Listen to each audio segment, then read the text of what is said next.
من لمن يرتاب بلاه أو كأنبياء كاهن مليا ذي مدن في أشعاه أو كأمثال غيث لأهلهم الشقاة له بدعاه أو كغنم ضد التشيخ بولادة ابن دعاه أو كالبشر ملك صغير علم فضل نبواه أنت ولد مرأتك بنا وجعلنا اسم سماه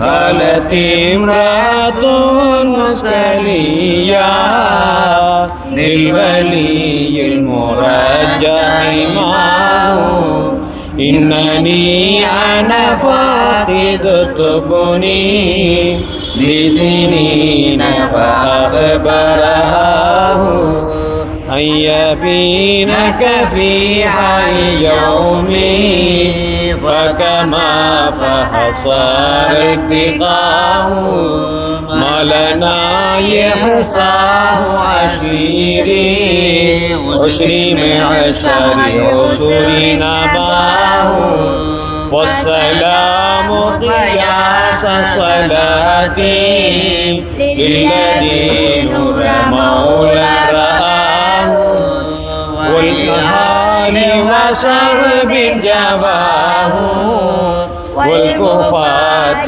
بدين هداه وندى العفو ما فعل تحمي دين بحائل صلح هواه ثم هم رحلكة مدحي ومن أكرى لسماه إنني أنا مادح طه ليس من أرضنا وطه.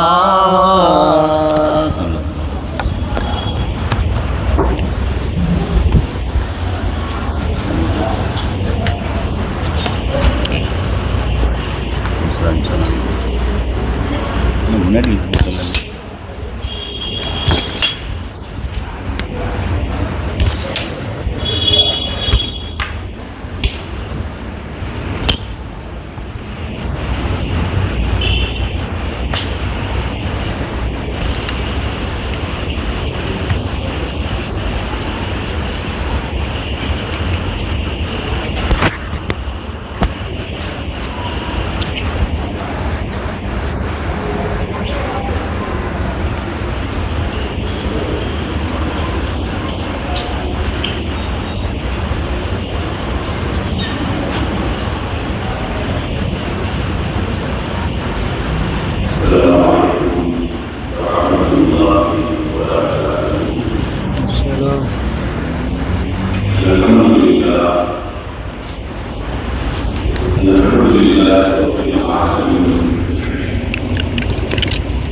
والصلاة والسلام على سيد المرسلين سيدنا محمد صلى الله عليه وسلم وعلى آله وأصحابه أجمعين ومن تبعهم بإحسان إلى يوم الدين. أما بعد، رب اشرح لي صدري ويسر لي أمري واحلل عقدة من لساني يفقهوا قولي. الصلاة والسلام عليك يا سيدي يا رسول الله، خذ بيدي قلت حيلتي أدركني مرادي يا رسول الله يا شفيع المذنبين. رضينا بالله ربا وبالإسلام دينا وبسيدنا محمد صلى الله عليه وسلم نبيا ورسولا وبشيخنا محي الدين عبد القادر الجيلاني رضي الله تعالى عنه شيخا ومرشدا.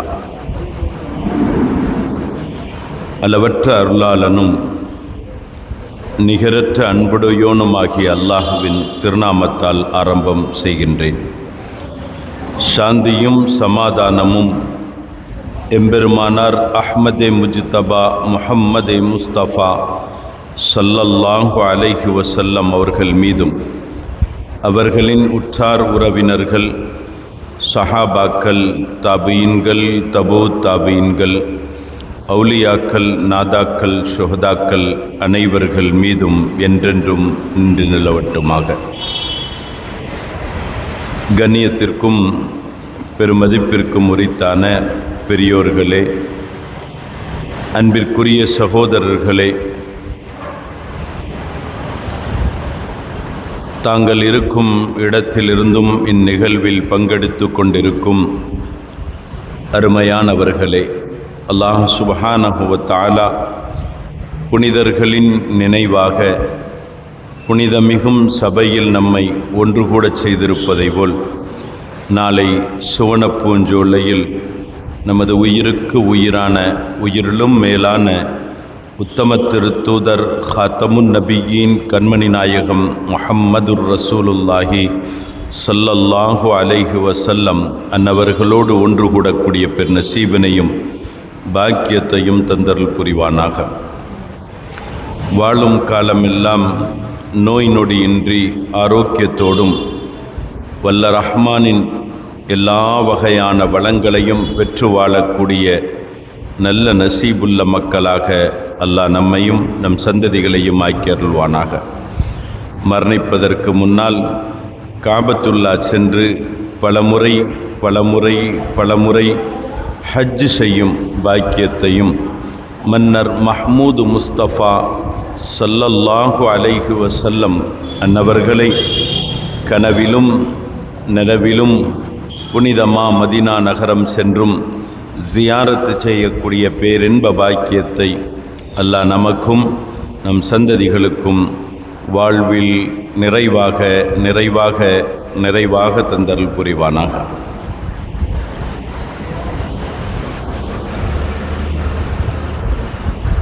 அருமையானவர்களே,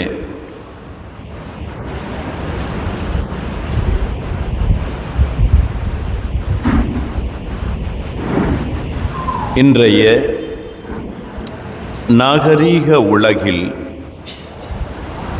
இயந்திரமான வாழ்க்கை சூழலில் நம்மிடத்தில் ஹலால் ஹராமை பேணுதல், நம்முடைய வாழ்க்கையில் அனுமதிக்கப்பட்டவைகள் தடுக்கப்பட்டவைகள் உற்றுநோக்கப்படுதல், நம் வாழ்க்கை சூழல் படைத்தாளுபவனுடைய பொருத்தத்திற்கு இணக்கமாக இருக்கிறதா அல்லது அவனுடைய கோபத்தை ஏற்படுத்தி தரக்கூடியதாக இருக்கிறதா என்பது பற்றியெல்லாம் பாராமுகமாக இருப்பது கவனத்தில் எடுத்துக்கொள்ளாமல் இருக்கிறது. ஒரு மூமின் என்ற விதத்தில் உண்மை மூமினான மனிதர்களுக்கு மக்கள்களுக்கு வருத்தத்தையும் வேதனையும் அளிக்கக்கூடியதாக இருக்கும். நம்முடைய வாழ்க்கையின் எத்தனையோ அங்கங்கள் அம்சங்கள், அது நாம் உண்ணும் உணவாக இருக்கலாம், உடுத்தும் உடையாக இருக்கலாம், அல்லது நம்முடைய வாழ்க்கையின் நடை உடை பாவனைகளாக இருக்கலாம். ஆக மொத்தத்தில் எல்லா சூழல்களிலும் இந்த ஹலால் ஹராம் பேணப்படுவது என்பது இன்றைய காலத்தில் மிக மிக அரிதாகி போய்விட்டதாக இருக்கிறது. நாம் சிந்திக்க தவறிவிடுகின்றோம், நாம் உற்றுநோக்க தவறிவிடுகின்றோம். சில சமயத்தில் ஹலால் கூடும் ஹராம் கூடும் நமக்கு இன்பகரமானதாக மாறிவிடுகின்றது. அல்லாஹ் பாதுகாப்பானாக. சில ஹலால் ஹராமின் பக்கம் கொண்டு போய் நம்மை சேர்த்து விடக்கூடியதாக இருக்கும் என்று தெரிந்தும் அது குறித்துண்டான அச்ச சூழல்கள் நம்முடைய உள்ளத்தில் இல்லாமல் போய்விடுகின்றது. ஒரு மூமினாக மனிதன் படைப்பாக எப்படி வேண்டாலும் வாழ்ந்து கொள்ளலாம் என்று இருந்தாலும், ஒரு மூமினாக ஒரு முஸ்லிமாக நமக்கென்று கட்டுப்பாடுகள் இருக்கின்றது, நமக்கென்று சில வரைமுறைகள் இருக்கின்றது. அவைகளை பேணித்தான் நாம் வாழ்ந்தாக வேண்டும். அவைகள் நம்முடைய வாழ்க்கையில் கவனிக்கப்பட வேண்டும், உற்றுநோக்கப்பட வேண்டும் என்பதை அல்லாஹ் சுப்ஹானஹு வ தஆலா தன் தூதர்மார்களுக்கு, தன் ரசூல்மார்களுக்கு சொல்வது போன்று நமக்கு அல்லாஹ் திருமறையில் சொல்லி காட்டுவான். அல்லாஹு தஆலா தன்னுடைய திருமறையில் சொல்லுவான், யா ஐயுஹர் ருசுல் குலு மினத் தய்யிபாத். நபிமார்களே, ரசூல்மார்களே, தூதுவர்களே, நீங்கள் பரிசுத்தமானதை நீங்கள் உண்ணுங்கள். நபிமார்கள் ரசூல்மார்கள் அவர்கள் நிச்சயம் பரிசுத்தமானதை தான் அவர்கள் தங்களுடைய வாழ்க்கையில் கடைபிடிப்பார்கள், அதில் மாற்று கருத்து இல்லை. ஆனால் அல்லாஹு தஆலா அவர்களுக்கு சொல்லும் முகமாக நமக்கு சொல்லித் தருகின்றார். அவர்களின் சமூகத்திற்கு சொல்லித் தருகின்றான். நபிமார்கள் இறைவனால் தேர்வு செய்யப்பட்டவர்கள், இறைவனால் தேர்ந்தெடுக்கப்பட்டவர்கள். அத்தகைய மக்களுக்கு அல்லாஹு தஆலாவினுடைய போதனை குலு மினத் தய்யிபாத் என்றால் அவர்களை ஏற்று நடக்கக்கூடிய, அவர்கள் வழி நடக்கக்கூடிய ஒரு சாமானியமானவர்களான நமக்கான பாடம், நீங்கள் உங்கள் வாழ்க்கையில் பரிசுத்தமானதையே நீங்கள் புசியுங்கள், உண்ணுங்கள். இந்த உண்ணுதல் என்பதின் மூலமாக உங்கள் செயல்களை நீங்கள் அழகானதாக ஆக்கிக் கொள்ளுங்கள். உங்கள் உணவு பரிசுத்தமாக இருக்கட்டும், உங்கள் உடை பரிசுத்தமாக இருக்கட்டும், உங்கள் வாழ்க்கையினுடைய அசைவுகள் தூய்மையாக இருக்கட்டும், உங்களுடைய பார்வைகள் பரிசுத்தமானதாக இருக்கட்டும், உங்களுடைய சொற்றொடர்கள் அழகானதாக இருக்கட்டும்.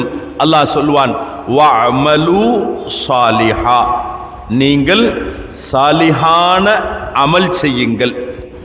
அமல் என்றால் இங்கே வெறும் வணக்க வழிபாடுகள் என்பதாக மாத்திரம் இல்லாமல் உங்கள் செயல்களை நல்ல செயல்களாக நீங்கள் ஆக்கிக் கொள்ளுங்கள்.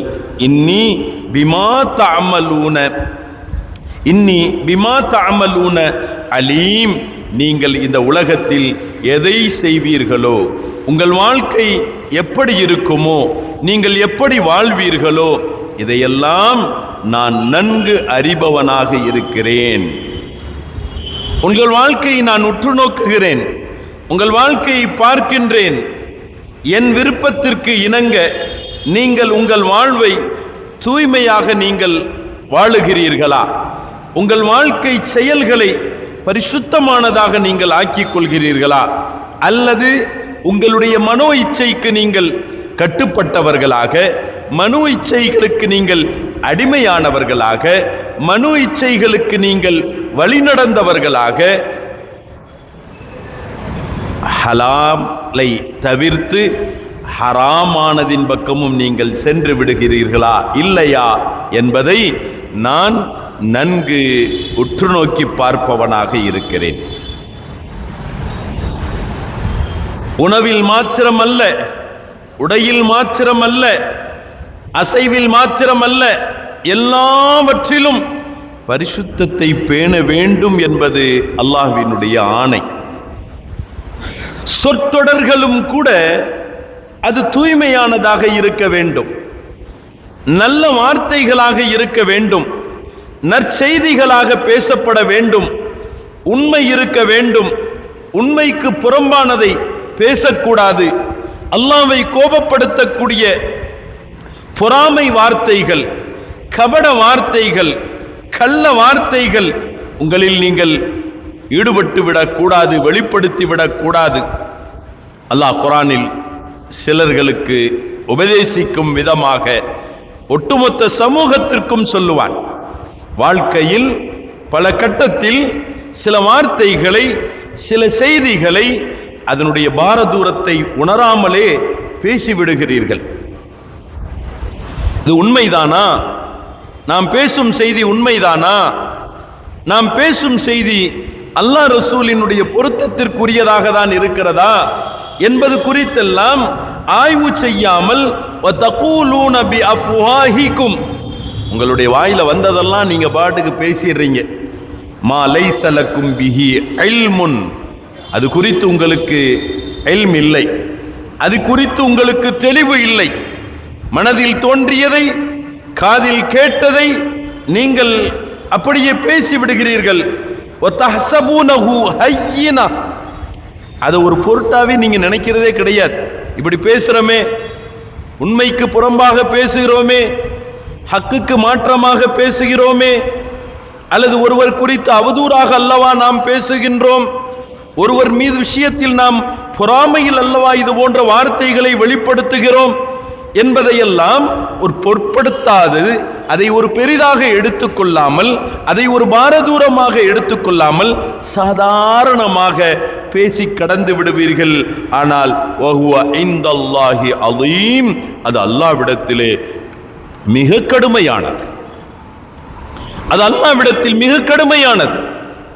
நீங்கள் ஒருவர் மீது பழி சுமத்துகிறீர்கள், ஒருவர் மீது இல்லாததை எடுத்து சொல்லிவிடுகிறீர்கள், ஒருவருடைய மனம் புண்படக்கூடிய வார்த்தைகளை பேசிவிடுகிறீர்கள். நீங்க சாதாரணமா நினைக்கலாம், அல்லாஹு தஆலா அதை கடினமானதாக அவன் எடுத்துக்கொள்கின்றான் என்பதாக அல்லாஹ் சுப்ஹானஹு வ தஆலா தன்னுடைய திருமறை வசனத்தில் இப்படி நமக்கு சொல்லி காட்டுவதின் மூலமாக வாழ்க்கையினுடைய எல்லா கட்டத்திலும், அது உண்ணுவதாக இருக்கட்டும், அது உடுத்துவதாக இருக்கட்டும், அது வாழ்க்கையினுடைய அசைவுகளாக இருக்கட்டும், கண் ஜாடைகளாக இருக்கட்டும், கண் பார்வைகளாக இருக்கட்டும், நாவால் பேசப்படக்கூடியதாக இருக்கட்டும், காதால் கேட்கப்படக்கூடியதாக இருக்கட்டும், கரத்தால் பிடிக்கப்படக்கூடியது, கால்களால் நடந்து செல்லக்கூடியது, எதுவாகினும் சரி அது விஷயத்தில் நீங்கள் மிக்க பேணுதலாக செயல்பட வேண்டும் என்பதை குர்ஆனினுடைய இந்த வசனங்கள் நமக்கு சொல்லித்தரும்.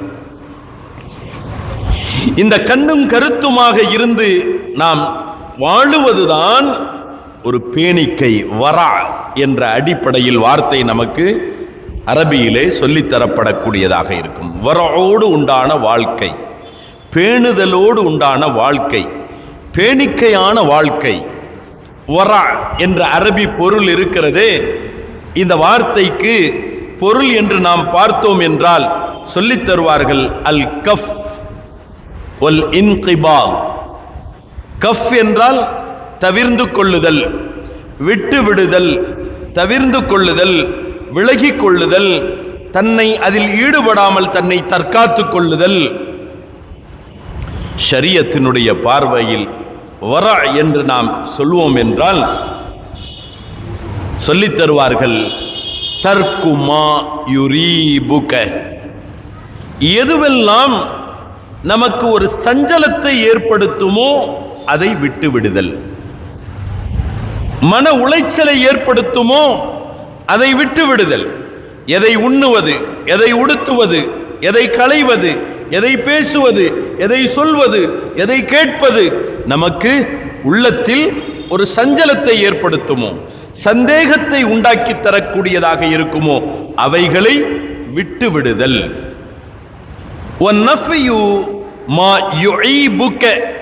எதை செய்தால் நம் மீது பழி உண்டாகிவிடுமோ, நம்முடைய கண்ணியத்திற்கு குறைவு உண்டாகிவிடுமோ, 4 பேர்களுக்கு இடையில் நமக்கான ஒரு அவப்பெயரை ஏற்படுத்தி விடக்கூடியதாக இருக்குமோ அவைகளை விட்டும் தவிர்ந்து கொள்ளுதல்.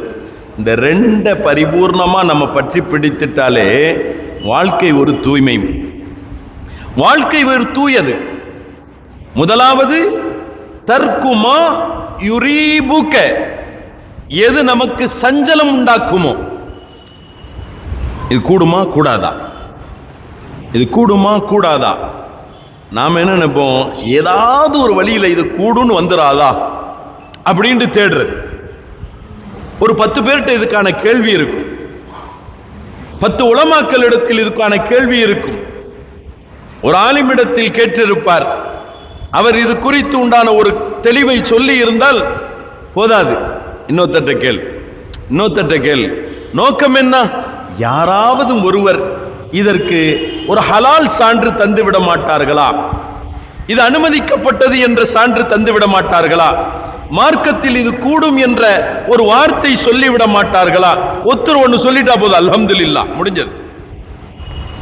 ஆனால் தொடக்க நிலை எப்படி, அது அவருக்கு சஞ்சலத்தை ஏற்படுத்தியது.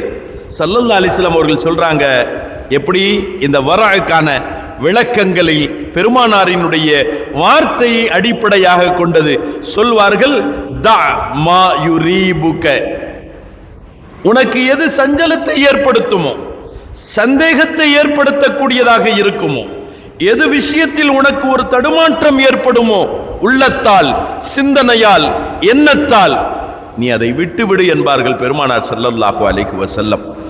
அதன் அடிப்படையில் இதற்கான டெஃபினேஷனை நமக்கு சொல்லுவாங்க, விரிவுரையை விளக்கத்தை நமக்கு சொல்வார்கள். தர்குமா யுரீபுக வ நஃப்யுமா யுஈபுக, எதை செய்தால் நம் வாழ்க்கையில் குறை வந்து விடுமோ, எதை செய்வதினால் நம் தூய்மையான வாழ்க்கைக்கு ஒரு கரையை உண்டாக்கக்கூடியதாக இருக்குமோ அதை விட்டும் விலகி விடுதல், தவிர்ந்து விடுதல். இன்னைக்கு எதில் பார்த்தாலும் நாம் எங்கேயாவதும் ஒரு இலகுவான நிலை கிடைக்காதா? அது வணக்கமாக இருக்கட்டும், வாழ்க்கையாக இருக்கட்டும், அனைத்திலும் குறிப்பாக பார்த்தா சம்பாத்தியம், சின்ன முயற்சியில் பெரிய லாபம் கிடைக்கணும் அப்படின்ற மாதிரி ஆசைப்படுறான். உழைப்பு அதிகமாக இருக்கக்கூடாது, ஆனால் லாபம் அதிகமாக கிடைக்கணும். உழைப்பு அதிகம் இல்லை, லாபம் அதிகமாக கிடைக்கணும். அப்ப வாழ்க்கையினுடைய அது வாழ்க்கை நிலைகளாகட்டும் அல்லது வணக்க ரீதியிலான அடிப்படையாகட்டும், அதுல எல்லாத்திலையுமே நாம ஒரு உறுதி இல்லாதவைகளை, ஒரு உறுதிமிக்க ஆதாரத்தோடு நமக்கு சொல்லப்பட்டதை தவிர்த்து விட்டு சின்ன சின்ன ஒரு கருத்துக்கள் இருந்தாலும் போதும், அதை எடுத்துக்கொள்ளலாம் என்ற விதத்தில் வாழ்க்கையில் பற்றி நடக்க தொடங்கி விடுகின்றோம். ஆனால் சொல்வார்கள், வரா என்றால் பேணுதல் என்றால் அல் அஹ்து பில் அவ்ஸக், எது நமக்கு உறுதிபட நமக்கு சொல்லி தரப்பட்டிருக்கிறதோ, ஆதாரமிக்க ஹதீஸ்களின் மூலமாக சரியான விதத்தில் நமக்கு அதனுடைய ஹலால் ஹராம் தெளிவுபடுத்தப்பட்டதாக இருக்குமோ அதை எடுத்து வாழ்க்கையில் நாம் நடக்குதல். வஹம்லுன் நஃப்ஸ் அலல் அஷக், சுலபமான காரியத்தோடு நின்று விடாமல் நம்முடைய முயற்சியை செலவழித்து, ரப்புக்காக நான் இதை செய்கின்றேன், ரப்பினுடைய பொருத்தத்தையும் திருப்தியையும் நான் பெற வேண்டும் என்பதற்காக தன்னுடைய முயற்சி முழுவதையும் செலவழித்தல்.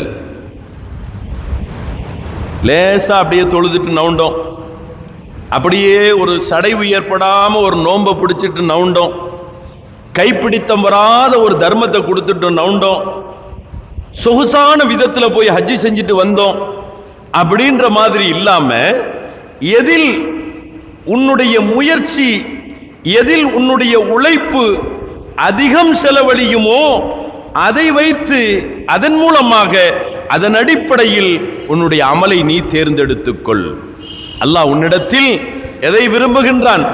அல்லாஹ் உன்னுடைய அமலை பார்ப்பதில்லை, எதை பார்க்கின்றான்? உன் உள்ளத்தை பார்க்கிறான். ரப்புக்காக நீ எவ்வளவு உன்னை வருத்துகிறாய், ரப்புக்காக நீ எவ்வளவு உன்னை கஷ்டப்படுத்துகிறாய், ரப்புக்காக உன்னிடத்தில் இருந்தும் எவ்வளவு முயற்சிகள் வெளிப்படுகிறது என்பதை எல்லாம் பார்க்கக்கூடியவனாக இருக்கிறான்.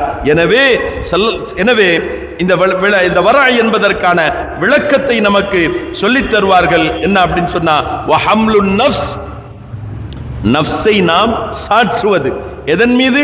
அலல் அஷக்கி, மஷக்கத்தின் மீது, கஷ்டத்தின் மீது, சிரமத்தின் மீது.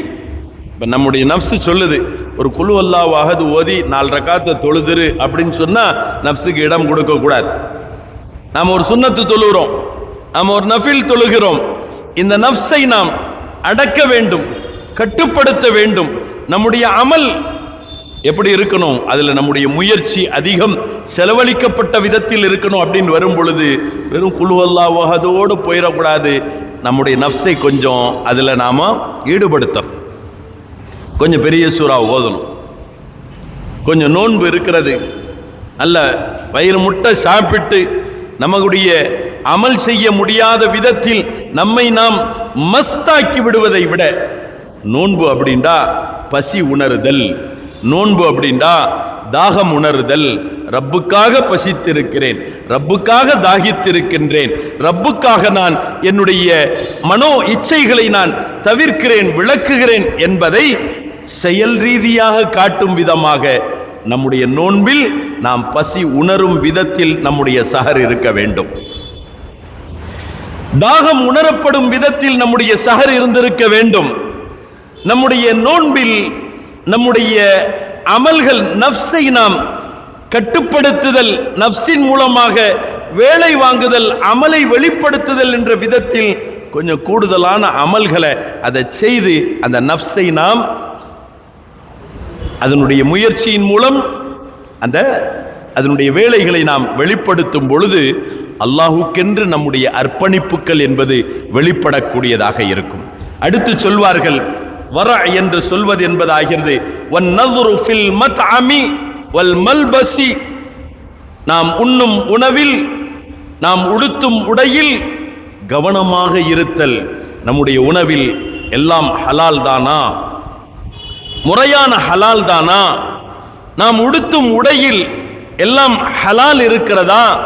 ஹராமினுடைய ஒரு நூல் கூடும் நம்முடைய உடையில் இல்லைதானே என்பதையெல்லாம் சிந்திக்குதல், கவனிக்குதல், கண்காணிக்குதல் என்று சொல்லிவிட்டு நிறைவாக சொல்வார்கள், வதஜன்னுபு ஷுபஹாத், சந்தேகத்திற்கு இடமானவைகளை எல்லாம் விட்டும் நம்மை நாம் தற்காத்து கொள்ளுதல். எதெல்லாம் குற்றத்தின் பக்கம் நம்மை கொண்டு போய் சேர்த்து விடுமோ அதன் பக்கம் நாம் தலை வைத்து கூட படுக்காத நிலை, அதை பக்கம் நாம் கவனம் செலுத்தாத நிலையை நம்முடைய வாழ்க்கையில கடைபிடிக்கணும் என்பதாக சொல்லித் தருவார்கள். சுருக்கமாக இந்த பேணுதலை குறித்து நாம் சொல்வோம் என்றால் சொல்லித் தருவார்கள், தர்குமா யக்ஷா லரரஹு ஃபில் ஆஹிரா, எதெல்லாம் மறுமையில் நமக்கு நஷ்டம் அளிக்கக்கூடியதாக இருக்கும் என்று இருக்குமோ அவைகளை எல்லாம் இந்த உலகத்தில் களைந்து விடுதல். எது நாளை மறுமையில் நமக்கு அல்லாஹ்வினுடைய கேள்வி கணக்கின் பக்கம் கொண்டு போய் நிறுத்திவிடக்கூடியதாக இருக்குமோ, எது அல்லாஹ்வினுடைய கோபத்தை நமக்கு ஏற்படுத்தி தந்துவிடக்கூடியதாக இருக்குமோ, அல்லாஹ்வினுடைய திருப்தியை விட்டும் நம்மை தூரமாக்கி விடக்கூடியதாக இருக்குமோ அவை யாவையும் விட்டும் நம்மை தற்காத்து கொள்ளுதல் என்பதுதான் வரா, பேணுதல், பேணிக்கை. நாதாக்கள், நன்மக்கள் அவர்கள் நம்மள மாதிரி இந்த உலகத்தில் வாழ்ந்தவர்கள் தான். நம்மள மாதிரி இந்த உலகத்தில் அவர்கள் வாழ்க்கை முறையை கழித்தவர்கள், மனமுடித்து வாழ்ந்திருக்கிறார்கள், வியாபாரம் செய்திருக்கிறார்கள், வணிகம் செய்திருக்கின்றார்கள், பேரப்பிள்ளைகள் குழந்தை குட்டிகளோடு வாழ்ந்திருக்கிறார்கள், குடும்பம் சகிதமாக வாழ்ந்திருக்கிறார்கள். ஆனாலும் அவர்கள் மறைந்து இன்றும் அவர்களினுடைய வாழ்க்கை நம்முடைய கண்ணுக்கு முன்னால் பிரகாசமாக இருக்கிறது. அவர்கள் வாழ்ந்த வாழ்க்கை இன்றும் பேசப்படுகிறது. அவர்கள் வாழ்ந்து மறைந்து பல 100 வருடங்கள் ஆன போதிலும் கூட இன்றும் அவர்கள் நினைவு கூறப்படுகிறார்கள் என்றால் தங்களுடைய வாழ்க்கை உண்டார்கள், பேணுதலோடு உண்டு வாழ்க்கை கழித்தார்கள், உடுத்தினார்கள், பேணுதலான உடுத்தல்கள் இருந்தது, குடும்ப வாழ்க்கை பேணிக்கையான குடும்ப வாழ்க்கையாக இருந்தது, வருமானம் ஈட்டியது பேணுதலான வாழ்க்கையில பேணுதலான விதத்தில் வருமானம் ஈட்டியதாக இருந்தது. எல்லாம் பரிசுத்தம். நாம சொல்வதுண்டு, கல்புல் முஃமின் அர்ஷுல்லா, முஃமினுடைய உள்ளம் அல்லாஹ்வினுடைய சிம்மாசனம். அல்லாஹ்வுடைய சிம்மாசனம் அப்படின்றதனுடைய இடம் சொன்னா அந்த கல்பு எப்படி பரிசுத்தமாக இருக்க வேண்டும். எல்லா கலாதத்துகளும் எல்லா அழுக்குகளும் நிறைந்திருக்கக்கூடிய உள்ளம் ஒருபோதும் அது அல்லாஹ்வினுடைய அர்ஷாக அது மாறாது. கல்பை சுத்தப்படுத்துதல், கல்பை பரிசுத்தப்படுத்துதல், கல்பு தூய்மையாக பொலிவாக கண்ணாடி போன்று தெள்ளன் தெளிவாக இருக்க வேண்டும் என்றால் சொல்லித் தருவார்கள், அதற்கு ஒரே ஒரு பொருள், வரா, பேணுதல். இந்த பேணுதல் கல்பை எப்படி சுத்தப்படுத்துகின்றது அப்படின்னு சொல்லும் பொழுது சொல்வாங்க, அல் வர்உ யுதஹிரு தனசல் கல்பி. பேணுதலான வாழ்க்கை, வாழ்க்கையில் பேணிக்கை இருப்பது கல்பினுடைய அழுக்கை அது தூய்மைப்படுத்துகிறது. எதை மாதிரி? கமா யுதஹிருல் மாஉ தனசர் சௌபி. ஒரு ஆடையினுடைய அழுக்கை, ஒரு ஆடையில் இருக்கக்கூடிய கரையை, ஒரு ஆடையினுடைய அசுத்தத்தை தண்ணீர் எப்படி தூய்மைப்படுத்தக்கூடியதாக இருக்குமோ, சுத்தப்படுத்தக்கூடியதாக இருக்குமோ, அதுபோன்று வர என்ற நிலையாகிறது. அடியானினுடைய கல்வை அது பரிசுத்தப்படுத்துகின்றது.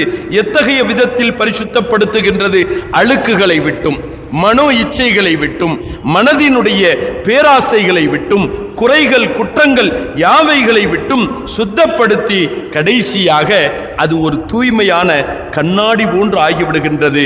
அந்த கல்பு தூய்மையான கண்ணாடியாக அது ஆகிவிடும் என்றால் அதிலே அல்லாஹு தாலாவினுடைய மாரிஃபாவினுடைய ஜோதிகள் ஜொலிக்கக்கூடியதாக ஆகிவிடும். அல்லாஹ்வினுடைய மாரிஃபாவினுடைய ஜோதிகள் அதில் ஜொலிக்கும் அளவிற்கு அது பரிசுத்தமாகிவிடும். எனவேதான் கண்மணி நாயகம் முஹம்மதுர் ரசூலுல்லாஹி ஸல்லல்லாஹு அலைஹி வஸல்லம் அவர்கள் சொல்லித் தருவார்கள். ஹஜ்ரத் அப்துல்லாஹ் இப்னு யஸீத் ரலியல்லாஹு அன்ஹு சொல்வார்கள், என்ன தெரியுமா? லா யப்லுகுல் அப்து அன் யகூன மினல் முத்தகீன். ஒரு அடியான் முத்தகியாக ஆகிவிட முடியாது. எதுவரை? ஹத்தா யதஅ மா லா பஅஸ பிஹி ஹதரம் மிம்மா பிஹி பஅஸ். ஒரு அனுமதிக்கப்பட்ட ஒரு செயல்தான். அனுமதிக்கப்பட்ட ஒரு செயல் எங்கே இதில் கொஞ்சம் நாம் கவனக்குறைவாக இருந்து விட்டால் தடுக்கப்பட்டதில் கொண்டு போய் நம்மை சேர்த்து விடுமோ என்ற எண்ணத்தோடு அந்த அனுமதிக்கப்பட்டதையும் விடாதவரை ஒரு அடியான் உண்மையான முத்தகியாக ஆக முடியாது என்பார்கள் பெருமானார் ஸல்லல்லாஹு அலைஹி வஸல்லம். சில செயல்கள் இருக்கிறது, சில காரியங்கள் இருக்கிறது. இப்போ உதாரணமாக பார்த்தேன்னு சொன்னால், நாம் இந்த சஹர்னு வச்சுக்கிறோமே, இந்த சஹரில் நல்ல நிறைய சாப்பிட்டார். சஹர் நோன்பு காலங்களில் சஹரில் வயிறு முட்டை சாப்பிட்டார். நம்ம ஒரு விளையாட்டாக சொல்லுவோமா இல்லையா? இப்போ ஒரு பழத்தை சாப்பிட்டுக்கப்பா, கொஞ்சம் செமிக்கும், அதை சாப்பிட்ற இடம் இருந்தால் இன்னொரு 2 பிடி சாப்பிட்ருப்பனப்பா அப்படின்ற அளவுக்கு நல்ல வயிறு நிறைய சாப்பிட்டான். காலையில் எந்திரிச்சா நெஞ்சு கறிக்குது, அங்கே கிடைக்குது, டகார்ண்டு ஏப்போ வருது. அவனுடைய நோன்புக்கே அது ஒரு இடையூறாக அமைகிறது. அவனை அப்படியே நாள் முழுவதும் ஒரு மஸ்தாக்கி வைக்கிறது. இந்த அளவிற்கு நாம் உண்டால் நம்முடைய அமலில் நம்மை பரிபூர்ணமாக நம்மை ஈடுபடுத்தாது என்று இருக்கும் என்றால் அந்த அளவுக்கு சாப்பிட்றதையும் விட்டாகணும். சாப்பிடுவது அனுமதிக்கப்பட்டது. நம்மால் உடனே குர்ஆனுடைய ஆயத்தை சொல்லிடுவான், குலு வஷ்ரபு, நல்ல சாப்பிடுங்க, நல்ல குடிங்க, நல்லாவே குர்ஆன்ல சொல்லி இருக்கிறான். சரி, உண்மைதான், மறுப்பதற்கு இல்லை. ஆனால் நிறைய சாப்பிடுவது அமலுக்கு இடையூறாகிறது என்றால், அமலை விட வைக்கிறது என்றால் சொல்லித் தருவார்கள், இந்த நிறைய சாப்பிட்றதையும் கைவிடவும். இதுவும் பேணுதல். நாம நிறைய சாப்பிட்டா சஹர் சாப்பிட்டுட்டு அப்படியே தூங்கிரும், ஃபஜர் நமக்கு கலாவாகிரும் அப்படின்னு சொன்னா அந்த சாப்பிடும் ஹலாலையும் விடுதல். அததான் சொல்லுவாங்க, ஒருவர் முத்தகி என்ற ஸ்தானத்தை ஒருவர் அடைய வேண்டும் என்றால் அவர் எப்படி இருக்கணும்?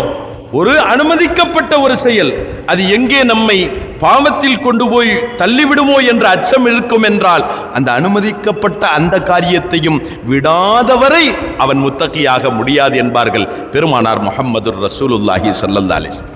காரணம், ஒரு முஃமினுடைய வாழ்க்கையில் பேணுதல் என்பது அவ்வளவு மிக முக்கியமான ஒன்று.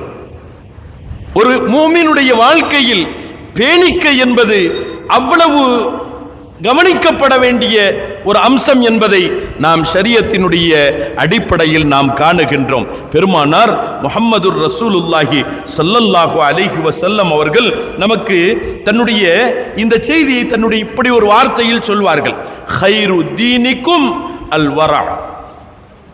உங்களுடைய மார்க்கத்தில் மிக சிறந்தது எது தெரியுமா? பேணுதல் அப்படின்ட்டாங்க. பேணிக்கை அப்படின்னு சொன்னாங்க.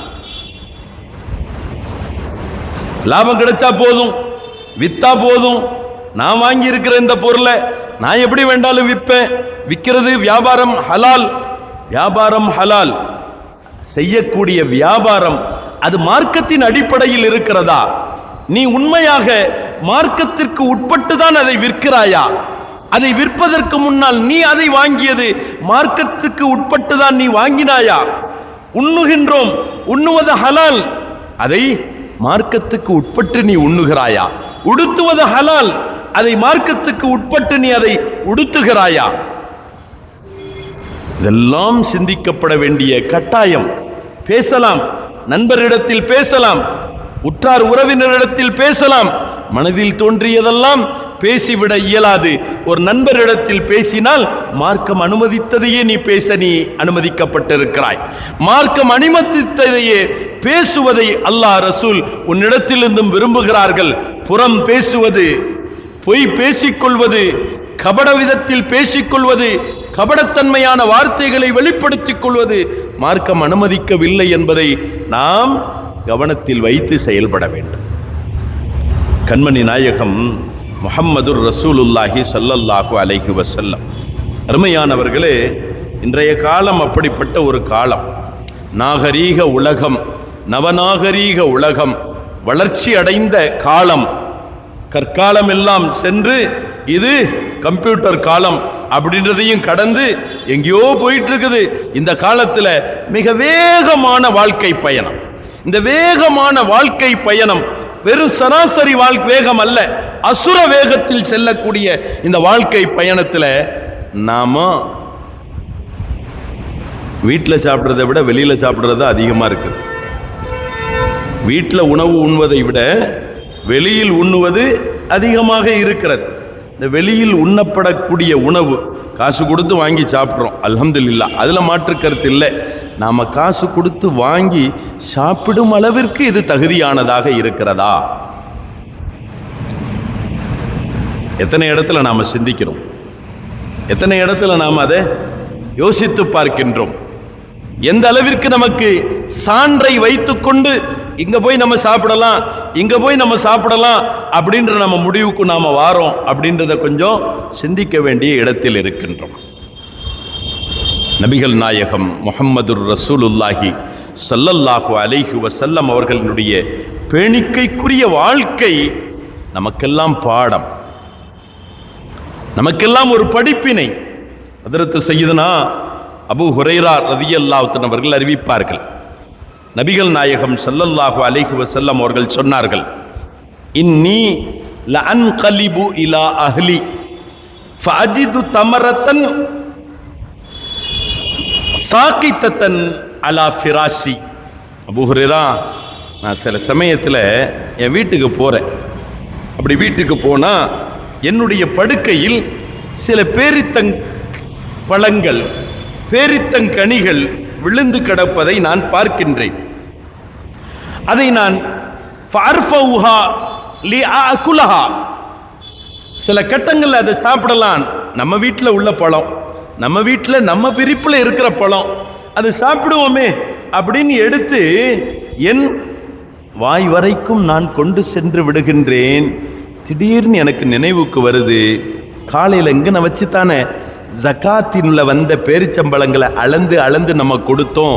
ஒருவேளை அப்படி அளந்து கொடுத்ததுல விழுந்திருக்குமோ, அப்படி அளந்து கொடுத்ததுல விழுந்த கனியாக இருக்குமோ அப்படின்ற மாதிரி எனக்கு ஒரு சந்தேகம் வருகின்றது.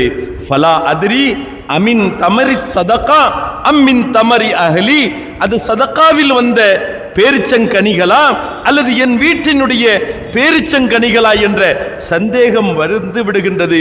ஃபலா ஆகுலுஹா, அதை நான் சாப்பிட மாறதில்ல, அதை அப்படியே விட்டுறேன்டாங்க ஸல்லல்லாஹு அலைஹி வஸல்லம். என் வீட்டில் என் விரிப்பில் விழுந்து கிடக்கும், சிதறி கிடக்கும் பேரித்தங்கனிகள் என் வீட்டில் உள்ளது எனக்குள்ளதா தானே இருக்கணும். அந்த எண்ணம் வருகிறது, நான் எடுத்து விடுகிறேன். ஆனால் சில சமயத்தில் நபித்தோழர்கள், சஹாபாக்கள் மஸ்ஜிது நபவியில் இருக்கும் பொழுது சதகாவினுடைய பழங்களை கொண்டு வந்து கொடுப்பார்கள், ஜகாத்தினுடைய பழங்களை கொடுப்பார்கள். ஸல்லல்லாஹு அலைஹி வஸல்லம் அங்கே வச்சே அதை தர்மம் பண்ணிடுவாங்க, தேவையானவங்களுக்கு கொடுத்துருவாங்க. சில சமயம் ரசூலுல்லாஹி ஸல்லல்லாஹு அலைஹி வஸல்லம் அவர்கள் வீட்டில் இருக்கும் பொழுது, யா ரசூலுல்லாஹ், இது ஜகாத்தினுடைய, இது சதகாவினுடைய, இது தர்மத்திற்குரிய பேரித்தங்கனைகள் தங்களிடத்தில் ஒப்படைக்கிறேன், தாங்க யாருக்கு கொடுக்கணுமோ கொடுங்கன்ற மாதிரி பெருமானாட்டை ஒப்படைச்சிட்டு போவாங்க. ஸல்லல்லாஹு அலைஹி வஸல்லம் சொல்றாங்க, நான் என் வீட்டில் கிடக்கிறது, என்னுடைய விருப்பில் கிடப்பது, இது எனக்கு உரியதாக தான் இருக்கும் என்று சாப்பிடுவதற்காக நான் எத்தனிக்கும் பொழுது திடீர் என்று எனக்கு நினைவு வருகிறது, ஒருவேளை நாம் தர்மத்திற்காக வந்த, சதகாவுக்காக வந்த அந்த பேரித்தங்கனிகளை இங்கே நான் உட்கார்ந்து தானே அளந்து கொடுத்தோம், அப்படி அளந்து கொடுக்கும் பொழுது அதிலிருந்து தவறி விழுந்ததாக இருக்குமோ, நான் விட்டு விடுகின்றேன், நான் அதை உண்ணுவதில்லை.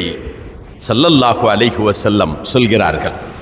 அனஸ் ரலியல்லாஹு அன்ஹு அவர்கள் சொல்வார்கள், ஒரு நாள் பொழுது பெருமானார் முஹம்மதுர் ரசூலுல்லாஹி ஸல்லல்லாஹு அலைஹி வஸல்லம் அவர்கள் அவங்களோட தான் நானும் நடந்து போய்கிட்டு இருந்தேன் வழியில். அப்படி போகும் பொழுது வஜத தமரத்தன் ஃபித்தரீக், பாதையில் ஒரு மரம், ஒரு தோப்புக்கு போகிறோன்னு வைங்களேன், ஒரு தோப்பில் ஒரு மரத்திலிருந்தும் கனி தானாக விழுந்து கிடக்கிறது அப்படின்னு சொன்னால் கீழே விழுந்து கிடக்கக்கூடிய அந்த கனியை எடுத்து சாப்பிட்றது ஹலால், ஜாயிஸ், கூடும். அதை போய் நம்ம யார்கிட்ட கேட்கணும் அவசியம் இல்லை, அதுக்கு உரியவர்கிட்ட கேட்கணும் அவசியம் இல்லை. கீழே விழுந்து கிடக்கக்கூடிய கனிகள் பறிக்க தான் கூடாது, அடித்து கீழே தள்ளக்கூடாது, பறிக்கக்கூடாது. கீழே கிடக்குது சாப்பிட்றதுக்கு அது அனுமதிக்கப்பட்டது.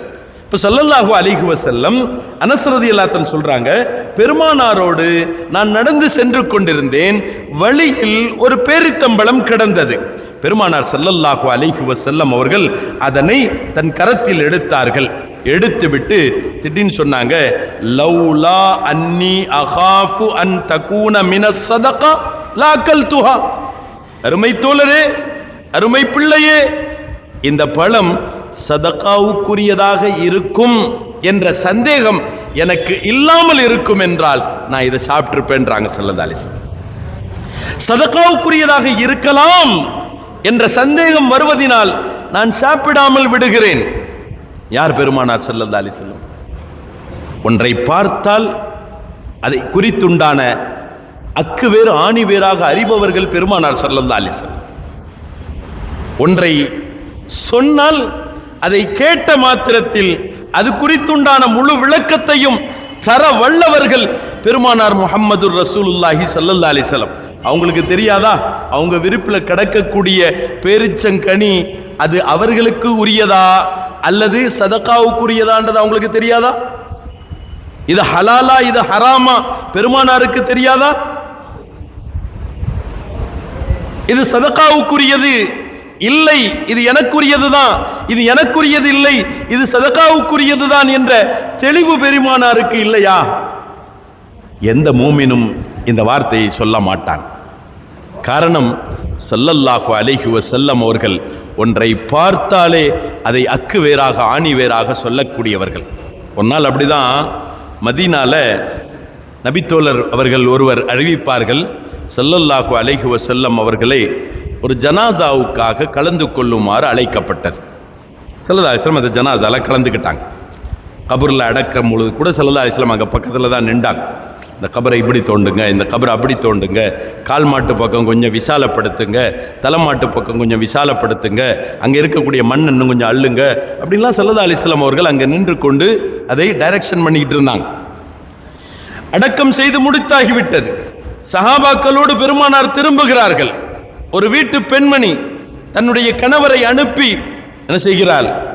ரசூலுல்லாவை விருந்துக்கு கூட்டுவாங்க அப்படின்ட்டு என் வீட்டில் வந்து சாப்பிட்டுட்டு, நம்ம வீட்டில் வந்து சாப்பிட்டுட்டு போக சொல்லுங்க, கூப்பிடுங்கன்றாங்க. அந்த கணவர் தன் மனைவியினுடைய அழைப்பை வந்து பெருமானாரிடத்தில் சொல்ல ஸல்லல்லாஹு அலைஹி வஸல்லம் அந்த வீட்டுக்கு போகிறாங்க. அவர்களோடு சில தோழர்களும் போகிறாங்க. சாப்பாடு விரிக்கப்பட்டிருக்கிறது, சுப்ரா விரிக்கப்பட்டிருக்கிறது, சுப்ரா வைக்கப்பட்டிருக்கிறது, உணவுகள் கொண்டு வந்து அடுக்கப்படுகிறது, இறைச்சி சமைத்து வைக்கப்பட்டிருக்கிறது, எல்லோருக்கும் அந்த உணவு பரிமாறப்படுகிறது, எல்லோருக்கும் இறைச்சியும் குழம்பும் எடுத்து ஊற்றப்படுகிறது, வைக்கப்படுகிறது. பெருமானாரினுடைய தட்டிலும் அந்த குழம்பு எடுத்து ஊற்றப்படுகிறது, இறைச்சி துண்டு வைக்கப்படுகிறது. எல்லாரும் சாப்பிட தொடங்கிட்டாங்க. ஸல்லல்லாஹு அலைஹி வஸல்லம் இந்த இறைச்சியை கையில் வச்சுக்கிட்டு அப்படியே நசுக்கிக்கிட்டே இருக்கிறாங்க.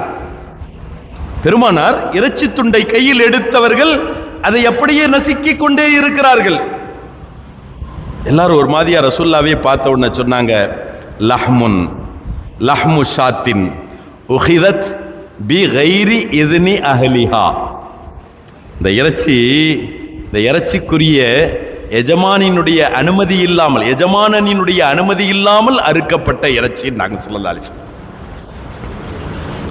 லஹ்மு ஷாத்தின் ذبحت بغير إذن أهلها صاحبها. ஆட்டுக்கு சொந்தக்காரனுடைய அனுமதியின்றி அறுக்கப்பட்ட கடாவினுடைய இறைச்சி என்றார்கள் ஸல்லல்லாஹு அலைஹி வஸல்லம். எப்படி அறிந்தார்கள் பெருமானார்? உடனே விருந்தளித்த நபித்தோழரினுடைய மனைவி சமையல் கட்டிலிருந்து, கிச்சன்ல இருந்து பதறி அடித்து ஓடி வந்து திரை மறைவில் நின்று கொண்டு சொன்னாங்க, யா ரசூலுல்லாஹ், யா ரசூலுல்லாஹ், இந்த இறைச்சிக்குரிய நிலையை நான் சொல்கிறேன். தாங்கள் இந்த பகுதிக்கு ஜனாசாவில் கலந்து கொள்ள வந்திருக்கிறீர்கள், உங்களுக்கு உணவளிக்கணும்னு ஆசைப்பட்டு உடனே கடா பிடிப்பதற்காக அந்த கடா சந்தைக்கு நான் ஆள் அனுப்பினேன். என் நேரம் அங்க சந்தையில் கடா இல்லை. ஒரு கடைக்கு அனுப்பினேன், அங்கும் கடா கிடைக்கல, ஆடு கிடைக்கல. ஒரு பக்கத்து வீட்டு தோழி ஒருவள் இருக்கிறாள், அவளிடத்தில் ஆடு வளர்ப்பவள். அவளிடத்தில் கேட்டேன், நான் காசு தந்துடுறேம்மா, எனக்கு ஒரு ஆட்டத்தா அப்படின்னு நான் கேட்டேன். அவன் என்ன செஞ்சிட்டா, என்கிட்ட காசை வாங்கிட்டு ஆட்டை எனக்கு தந்துட்டா. ஆனால் நிலைமை என்ன அப்படின்டா, அந்த ஆடு கணவனுக்கு சொந்தமானது, கணவன் வெளியூர் போயிருக்கிறார், கணவனுடைய அனுமதி இல்லாமல் அந்த ஆட்டை என்கிட்ட வித்திருக்கிறார். இதான் யா ரசூலுல்லாஹ் நடப்பு. இதுதான் களவாண்டிட்டு வந்து அவங்க விருந்து வச்சாங்கன்றது இல்லை, முறையா காசு கொடுத்து வாங்கியிருக்கிறாங்க. விற்றவர், அதனால தான் சொல்லுவாங்க, மனைவி கணவனுடைய அனுமதி இல்லாமல் கணவனுடைய பணத்திலிருந்தும் ₹1 தர்மம் செய்வதும் குற்றம். தர்மம் செய்தால் அந்த ₹1 சொந்தக்கார கணவனுக்கு நன்மை கிடைத்துவிடும். கணவன் அனுமதியின்றி அவள் எடுத்து கொடுத்தாள் என்பதனால் அவள் குற்றவாளியாக ஆகுவாள் என்பதாக ஸல்லல்லாஹு அலைஹி வஸல்லம் அவர்கள் சொல்லி தந்திருக்கிறாங்க. இப்ப அந்த அடிப்படையில் பக்கத்து வீட்டு பெண் ஆடை விற்றிருக்கிறாள், காசு வாங்கி விற்றிருக்கிறாள், காசு கொடுத்து தான் வாங்கப்பட்டது. ஆனால் கணவனுடைய அனுமதி இல்லாமல் விற்கப்பட்ட ஆடு. ஸல்லல்லாஹு அலைஹி வஸல்லம் அதை தன்னுடைய அகக்கண்ணால் விளங்குகிறார்கள். அல்லாஹ் கொடுத்த குதிரத்து கொண்டும் பார்க்கிறார்கள். சமைக்கப்பட்டிருக்கிறது, துண்டு துண்டாக வெட்டப்பட்டு சமைக்கப்பட்டு வெந்து போய் அது இருக்கின்றது. அந்த குழம்பில் இருக்கக்கூடிய அந்த இறைச்சியை பார்த்தும் இதனுடைய தன்மையை என்ன என்பதை விளக்கும் ஆற்றல் உள்ளவர்கள் பெருமானார் முஹம்மதுர் ரசூலுல்லாஹி ஸல்லல்லாஹு அலைஹி வஸல்லம். அப்படிப்பட்ட பெருமானாருக்கு இந்த பேரிச்சம்பளம் சதகாவுடைய பேரிச்சம்பளமா, எனக்கு சொந்த பேரிச்சம்பளமா தெரியாதா? வழியில் கிடைக்கும் பேரிச்சங்கனி அது தர்மத்தினுடைய பேரிச்சங்கனியா, அல்லது சராசரி வியாபாரத்திற்காக எடுத்து போனது, அல்லது யாரோ ஒருவர் வாங்கி சென்றது விழுந்திருக்கிறது என்பது தெரியாதா? எல்லாம் தெரியும். பெருமானார் ஸல்லல்லாஹு அலைஹி வஸல்லம் அவர்கள் ஏன் இதை இங்கே விவரிக்கிறார்கள்? தன் சமூகத்திற்கு பாடம். கிடைத்ததை உடனே வாயில போற்றக்கூடாது. உண்ணும் பண்டம் கிடைத்தால் உடனே எவர் கொடுத்தாலும் வாங்கினோம் என்றல்ல. கொடுப்பவர் யார், வழங்குபவர் யார், அவரிடத்தில் இருந்தும் வாங்குவதற்கு நமக்கு தகுதி இருக்கிறதா? அவர் சுத்தமானதை தான் நமக்கு தருகிறாரா, சுத்தமானது தூய்மையானது தான் நமக்கு வழங்குகிறாரா என்பதையெல்லாம் ஆய்வு செய்து சாப்பிட வேண்டும். சாப்பிடக்கூடியதுன்னு கிடைச்ச உடனே சாப்பிடக்கூடாது, உடுத்தக்கூடியதுன்னு கிடைச்ச உடனே உடுத்தி விடக்கூடாது, பேசுவதற்கு வார்த்தை இல்லைன்றதுக்காக எதையும் பேசிடக்கூடாது, பார்ப்பதற்கு கண் இருக்குதுன்றதுக்காக எதையும் பார்த்து விடக்கூடாது. அனைத்திலும் பேணுதல் வேண்டும், பேணிக்கை வேண்டும் என்பதை பெருமானார் ஸல்லல்லாஹு அலைஹி வஸல்லம் அவர்கள் தன்னுடைய உம்மத்திற்கு ஒரு அழகிய ஒரு தாலீம், ஒரு அழகிய ஒரு படிப்பாக இந்த செய்தியின் மூலம் நமக்கு விவரித்து தருகிறார்கள் என்றால், அருமையானவர்களே, நாம் சிந்தித்து பார்க்கிறோம். தானும் அப்படியே வாழ்ந்தார்கள். தன் பேரப்பிள்ளை, சின்ன பிள்ளைன்னு கூட பார்க்கல. நாமெல்லாம் அந்த ஹதீஸை பல முறை கேட்டிருப்போம். ஹதரத் சையதுனா ஹசன் ரலியல்லாஹு அன்ஹு அவர்கள் பெருமானார் முஹம்மதுர் ரசூலுல்லாஹி ஸல்லல்லாஹு அலைஹி வஸல்லம் அவர்களுடைய சமூகத்தில் மஸ்ஜிது நபவியில் வச்சு அப்படியே விளையாடிக்கிட்டு இருந்தவங்க, அப்படியே இங்கும் அங்குமாக தவண்டு போய்கிட்டு இருந்தவங்க கடைசியில் என்ன செஞ்சிடறாங்க, அங்கே ஒரு ஓரமாக சதகாவினுடைய பேரிச்சம்பளங்கள் வைக்கப்பட்டிருக்கிறது. அதை எடுத்து ஹதரத் சையதுனா ஹசன் ரலியல்லாஹு அன்ஹு அவர்கள் வாயில் போட்டு விடுகிறார்கள்.